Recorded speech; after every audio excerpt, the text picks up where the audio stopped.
Saturday, October 19th, 1963, 1:26 a.m. The flash went off first.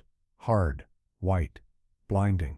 The kind that leaves purple spots in your vision and makes you forget where you are for half a second. Dean Martin's head turned toward the sound. Slow, controlled. Like a man who'd been expecting something, but not this. Behind the gold curtain, a camera lens caught the light. Big, professional, not hidden well enough. And behind the lens, a shape, someone waiting. Valerie Knox sat frozen on the edge of the bed, one hand still holding her champagne glass. Her face said everything. This wasn't what she thought it was.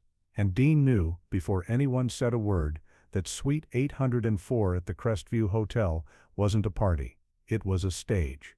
What happened in the next 8 seconds didn't just get Dean out clean. It exposed the one thing Hollywood never puts in the credits: how to recognize a trap the moment the curtain moves. Los Angeles in 1963 wasn't just movie premieres and nightclubs, it was a hunting ground. The Crestview Hotel didn't exist to host celebrities.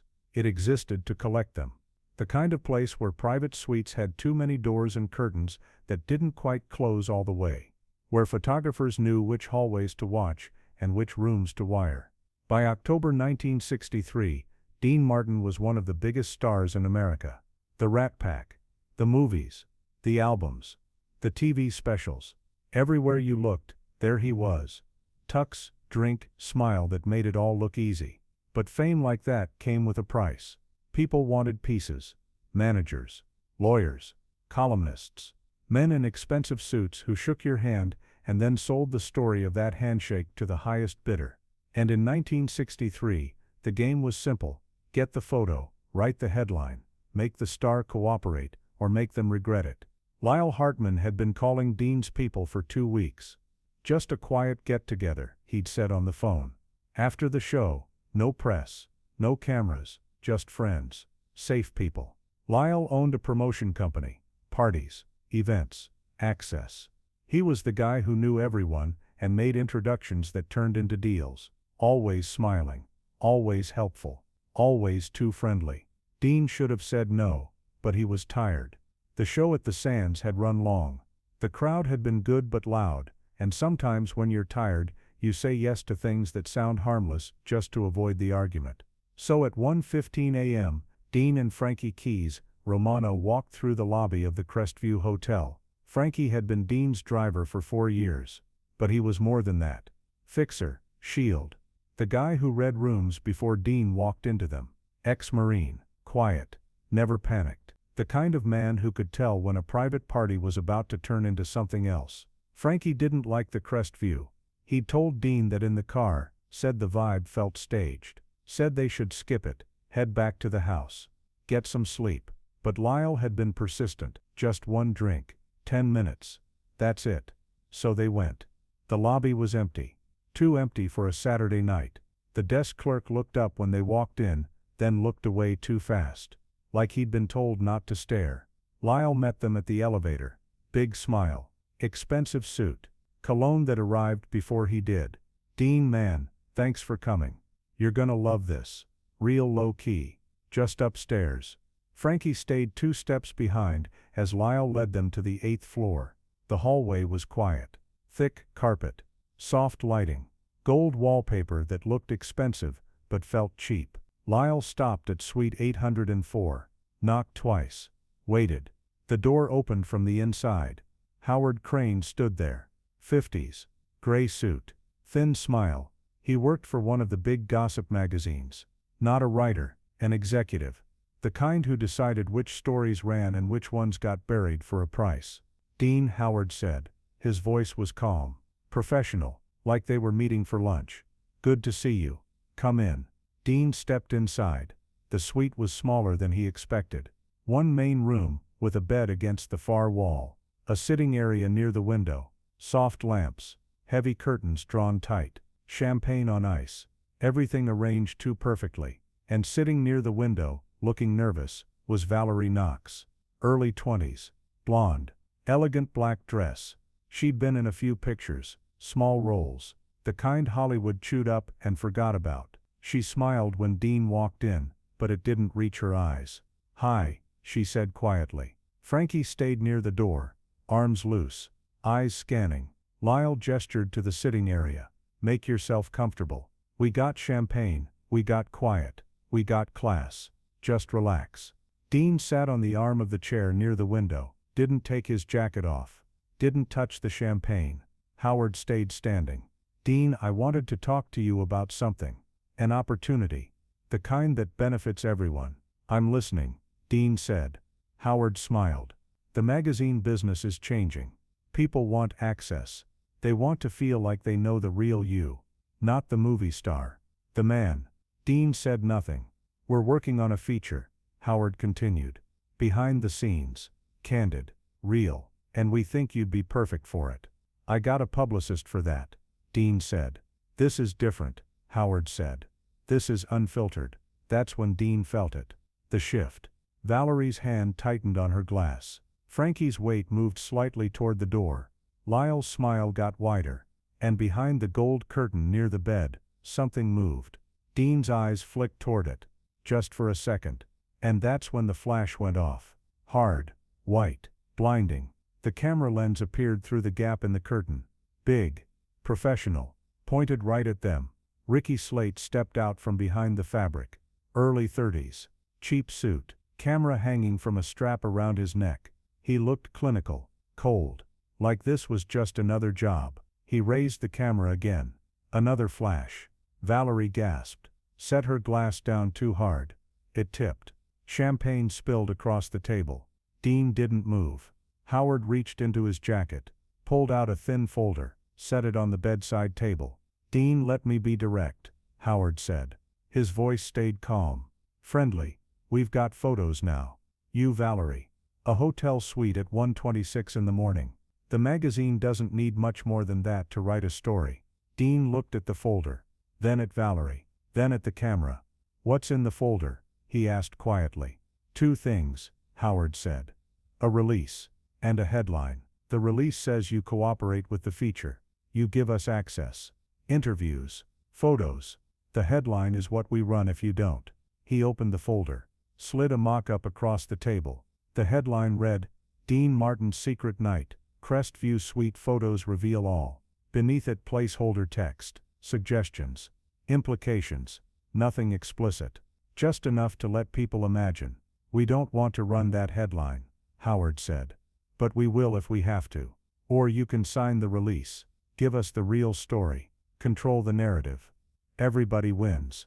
Dean looked at Valerie. She was staring at the floor, hands shaking. She'd been used. Brought here as proof. The girl in the room. The one who'd get blamed when the story broke. And Dean realized something.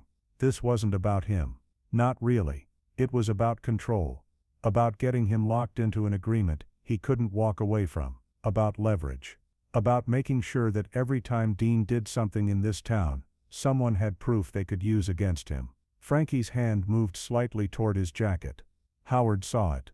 Let's keep this civil. We're all professionals here. Ricky raised the camera again, aimed at Dean's face. Waiting for the moment he broke. Waiting for anger, fear, desperation. Anything they could sell. Dean took a slow breath. He looked at the lens. Then at Valerie. Then at Frankie. And he let the room sit in silence. 2 seconds. 3. 4.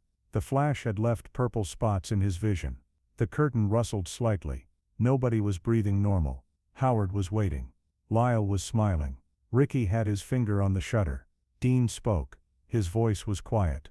Calm. Almost conversational. Put the camera down. Ricky didn't move.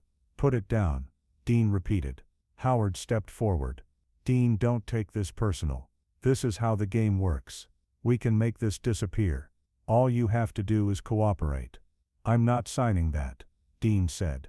Then we run the story, Howard said. Simple. Matter of fact. You don't have a story, Dean replied. You have a photo of 2 people in a room. That's not a scandal. That's a Tuesday. Howard's smile tightened. The readers will decide what it is. The readers won't see it, Dean said. You sure about that? Dean stood up. Slow. Controlled. His hands stayed at his sides. Put the camera down, he said again. Last time I'm asking. Ricky hesitated. looked at Howard. Howard nodded slightly. Ricky lowered the camera, but he didn't put it away, just held it at his side. Ready. Dean looked at Valerie. She was still frozen. Eyes red. She looked like she wanted to disappear. You all right? Dean asked her quietly. She nodded. Barely. Dean reached over to the chair, picked up her coat, handed it to her. We're leaving, he said. Howard stepped forward. Dean, wait. Let's talk about this. We can work something out. We're done talking, Dean said. He looked at Frankie, gave a tiny nod. Frankie moved to the door, opened it wide. The hallway flooded with light. Bright. Public. The opposite of the closed curtain trap they'd built in Suite 804. 2 hotel guests walked past, saw the open door, saw Dean Martin standing there, saw the camera, saw Howard Crane. Witnesses. The trap died the moment it stopped being private. Dean turned back to the room, looked directly at the camera. Film this, he said calmly. You don't get to write my life. He took Valerie's hand. Not romantic. Not possessive. Just steady. Like he was making sure she didn't get left behind. Walk out with us, he said to her. She stood, legs shaking, wrapped the coat around herself. They walked to the door. Dean first. Valerie beside him. Frankie behind. Howard tried one last play. You'll regret this. Dean stopped, turned, looked at him for a long moment. I've regretted worse than you, he said quietly. Then they walked out. The hallway was bright, clean, normal. The opposite of Suite 804. Valerie stopped a few steps down the hall, leaned against the wall, tried to catch her breath. I'm sorry, she said. Her voice was breaking. I didn't know. Lyle told me it was just a party. He said you'd be there. He said it was safe. I swear I didn't. I know, Dean said. They're going to run the story anyway, she said. And they're going to make it sound like we. They're not going to run anything. Dean interrupted gently. How do you know? Because they don't have what they need. They wanted me to break, to beg, to sign. They wanted the moment I lost control. That's the story. Without it, all they've got is a photo of 2 people standing in a room. Frankie stepped closer to Valerie. You got a ride home? She shook her head. I'll take you, Frankie said. Not a question. A statement. Dean looked at her. You didn't do anything wrong. Don't let them tell you different. Her eyes filled with tears. Thank you. Go home, Dean said. Get some sleep. And if anyone from that magazine calls you, don't talk to them. Don't explain. Don't apologize. Just hang up. She nodded. Frankie gestured toward the elevator. Come on. Let's get you out of here. They walked down the hall. Frankie stayed between Valerie and Suite 804 the whole way. Protective. Professional. No romance. Just making sure she got out safe. Dean watched them go. Then he turned and looked back at the suite. The door was still open. Inside, Howard was on the phone. Ricky was packing his camera. Lyle was gone. Dean could hear Howard's voice. Tight. Frustrated. No, we didn't get it. He walked. I know. No, she's gone too. Yeah, I'll handle it. Dean smiled. Small. Tired. Then he walked to the elevator. Within 72 hours, word spread through Hollywood. Not through the tabloids. Just whispers between people who knew people. Drivers talking to other drivers. Publicists on late-night phone calls. You hear about the Crestview setup. Howard Crane tried to shake down Dean Martin with photos. Dean walked. Opened the door wide. Killed the whole play. No story. No scandal. Nothing. A studio exec mentioned it to his assistant Tuesday morning. Make sure Dean knows we've got his back if any of that Crestview nonsense surfaces. Howard Crane's magazine ran a puff piece about Dean 2 weeks later. Friendly. Respectful.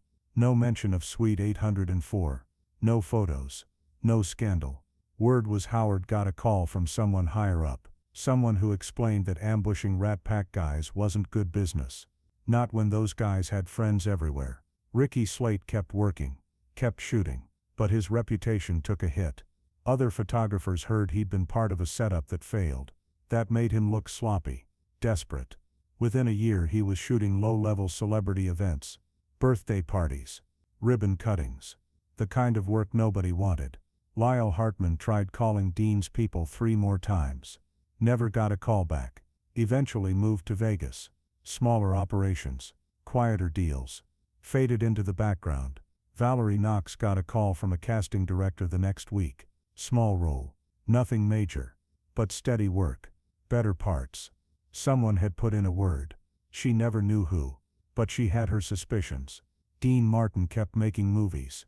Kept doing shows. Kept being Dean Martin. But the story of Suite 804 became something else. Not a scandal. A lesson. Because Dean had done something most stars in his position wouldn't do. He'd walked into a trap and refused to play the game. Didn't break. Didn't bargain. With shame. And he'd made sure the person most vulnerable in that room, Valerie, didn't pay the price for his decision. That's what people remembered. Not the camera. Not the folder. Not the headline that never ran. They remembered that Dean Martin stayed calm when the flash went off. That he protected someone who couldn't protect herself. That he opened a door and let light kill the trap. Years after that night, young actors coming up in Hollywood would hear the story. They'd ask the old guys about Dean, about how he survived the machine, about how he kept his dignity when everyone else got chewed up. The old guys would tell them, Dean understood something most people don't. Power isn't what you do when they're filming. It's what you refuse to let them film. And if the young actors asked for an example, the old guys would say October 19, 1963. The Crestview Hotel. Suite 804. 1 camera. 0 scandal. They tried to film a scandal. What they captured was a man who couldn't be owned.